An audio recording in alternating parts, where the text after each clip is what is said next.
Պարոն Փաշինյան, այսօր իսկ Հայաստանի դեպի Ռուսաստան ծաղիկի արտահանման սահմանափակումների մասին է հայտ ներկայացվել Հայաստանի անվտանգ մարմնին։ Դրանից առաջ Ռուսաստանի բարձրաստիճան պաշտոնյաների կողմից արդեն հայտարարվել էր, որ Հայաստանի հարցը Հայաստանի կարգավիճակի հարցը ԵԱՏՄ-ի նիստին պետք է քննարկվի։ Մամուլում շրջանառվում են տեղեկություններ գազի հնարավոր թանկացման հետ կապված եւ այս ամենի ֆոնին ուզում եմ հասկանալ, երբ որ դուք նշեցիք, որ Ռուսաստանի նախագահի հետ ունեք ընկերական հարաբերություններ։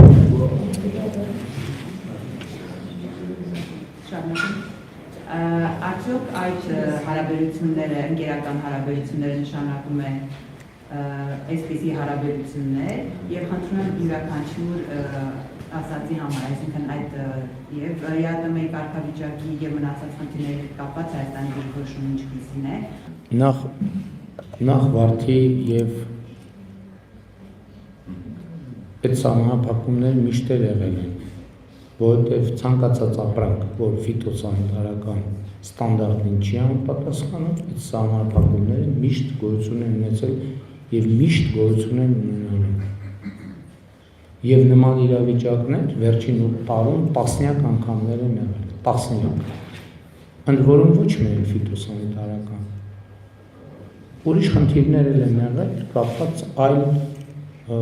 ապրանքների հետ, եւ մենք ԵԱՏՄ նիստերում անդադ այդ հարցերը քննարկում ենք, թե ինչքանով են որոշ ապրանքներ, որոնք ներկրվում են, այսինքն արտահանվում ներկրվում են որպես ԵԱՏՄ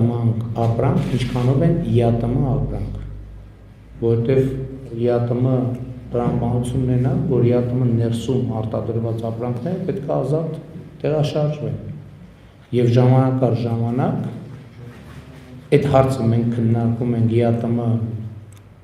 բարձրագույն տնտեսական խորհրդում եւ ԵԱՏՄ միջկառավարական խորհրդի նիստում։ Ես երկու ձև միակ ղեկավարն է, որ երկու ձևաչափում են մասնակցում։ Այսինքն այդ նման հարցեր անընդհատ են կրկնվում բոլոր երկրների հետ կապված։ Եվ հետևաբար, այսինքն հարց է ծագում, այսքան վարդ է ներմուծվում Ռուսաստան, ինչքանով է իրոք այդ վարդերը արտադրվում Հայաստանում։ Հիմա պատվիրակություն է եկել եւ դա ել եմ ասում, մենակ Հայաստանի համար չի, այդպիսի տասնյակ պատվիրակություններ գնում են տարբեր երկրներ, որովհետև երկրները հարցեր են բարձրացնում։ Եվ սա հերթական աշխատանքային իրավիճակն է, ինչ վերաբերում է ԵԱՏՄ-ում կարգավիճակին, ԵԱՏՄ-ում կարգավիճակի հարցը ԵԱՏՄ-ի կարգավորումներով կարող է քննարկել մենակ Հայաստանը, այսինքն անդամ երկիրը, որ կարող է որոշել դուրս գալ, ուրիշ պրոցեդուրա չկա։ Բայց դրանց ցանկացած հարց կարող են քննարկել եւ ենթադրում եմ մեր գործընկերների մոտ կարող են հարցեր ծագել, եւ մենք բոլոր հարցերին համբերատար կպատասխանենք։ Ընկերական մասով, ինչպես ասում են, դրուժբա դրուժբայի, սլուժբա սլուժբայի, այսինքն ինչ կապ ունի ընկերական հարաբերությունները այս աշխատանքային հարցերի հետ, այսինքն եթե հարաբերությունները ընկերական են, այդ նշանակում է ոչ ԵԱՏՄ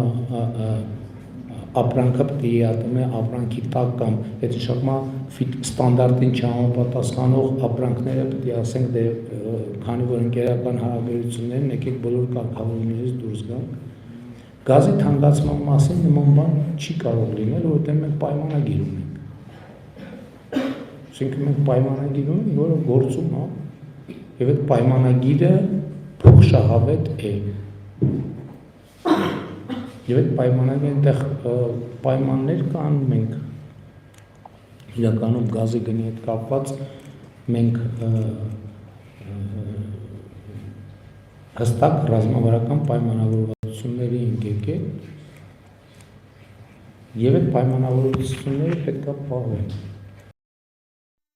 Հավանիչ տեսանյութը եւ բաժանորդագրվիչ նորությունները բաց չթողնելու համար։